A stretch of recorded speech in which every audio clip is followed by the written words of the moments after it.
রান্নাঘরে এই যে কালো জিরা, বাদাম ভাজা, কাঁচা লঙ্কা, রসুন সব ভেজে পেস্ট করে নেব।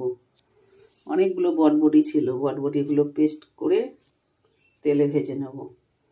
এদিকে আলু কেটে রেখেছি, পেঁয়াজ কেটে রেখেছি, চিংড়ি মাছের রসা করে নেব। তারপরে কি হবে জানি না। এটাকে পেস্ট করে তেলে দিয়ে দিলাম।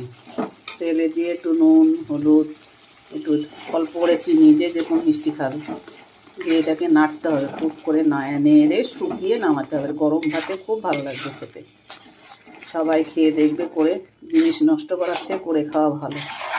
আমি তো সকালের মতন পারি না, যা দেখি তাই করি, দেখি কেমন হয় খেতে।